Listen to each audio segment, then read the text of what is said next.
Hi everybody, this is Allison. We're back with part 6 of the Harry Potter book review, Potter Analysis book series. So without further ado, let's get right back into the books.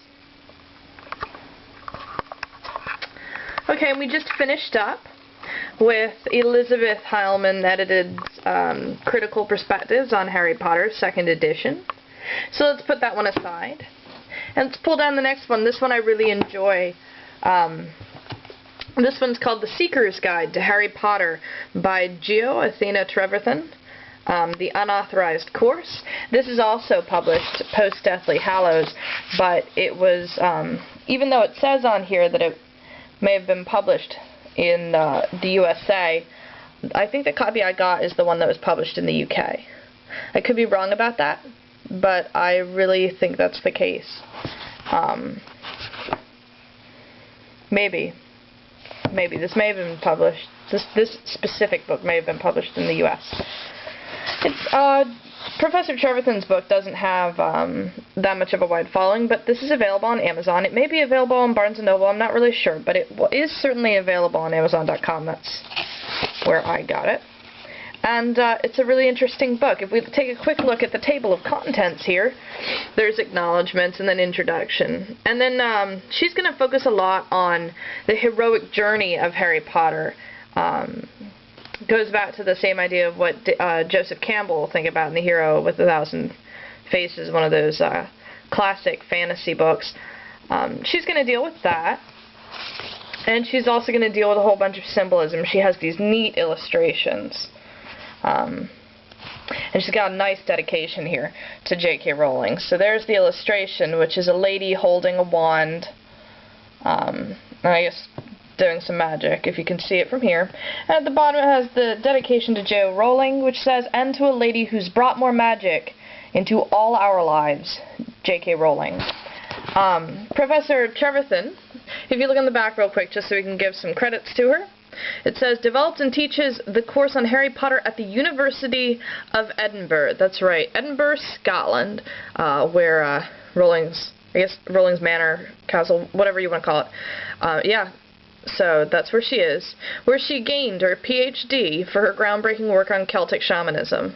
So that's really cool. Anyway, so she's in Edinburgh. She's got her acknowledgments pages. She's going to use the Egyptian sign, which looks like the snitch, a lot in this book. There's some nice pieces of artwork here that she inserts into her book. It says that she was writing this. Well, the intro was written before Deathly Hallows publication. So she had been planning this book for a while, but it includes information from Deathly Hallows. So here's one of her illustrations in her book, lady with the owl. And a lot of authors like to do this. They like to give quotes before they start the chapter. And this one says, "He looked out over the ocean and felt closer this dawn than ever before, closer to the heart of it all, J.K. Rowling." And that's from when they're at Shell Cottage in Deathly Hallows. And then she gives a classical quote that says, "The spirit has its homeland, which is the realm of the meaning of things, Antoine de Saint-Exupéry." And she's going to do this in almost every chapter. You're going to see this kind of thing. So she goes through and discusses a whole bunch. There's another cool photo of a train station that's really nifty. And I'm just switching hands for the camera here. I want to go to one of her diagrams, because diagrams are lots of fun in Harry Potter books. And she has some fun diagrams here on the 4 houses. And here's the artwork for Chapter 3, 4 Houses, 4 Elements.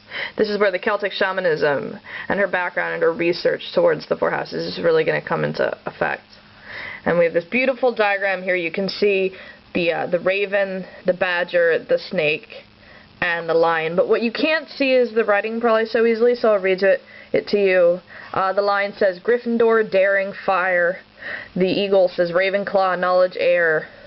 The badger says Hufflepuff, silence, and earth. And the snake says Slytherin, will, and water.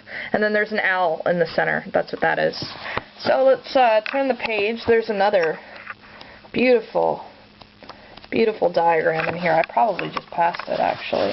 Well, there's another gorgeous diagram. There it is. Yep. This is probably my favorite chapter of the book. I've referenced it a number of times. It says the Hogwarts houses and elementals correspondences. And she creates this table of the 4 houses across the top, and then the animals, elements, house colors, house qualities, magical precepts, and elemental implements. So squee, there's Hufflepuff with the badger, and the magical precepts are to keep silent. House quality is loyal and hardworking. It's nice to see it all on a chart. We really love charts in books because it makes us feel special that there's, you know, this is the total information that we need to know. We need to figure this out and understand this.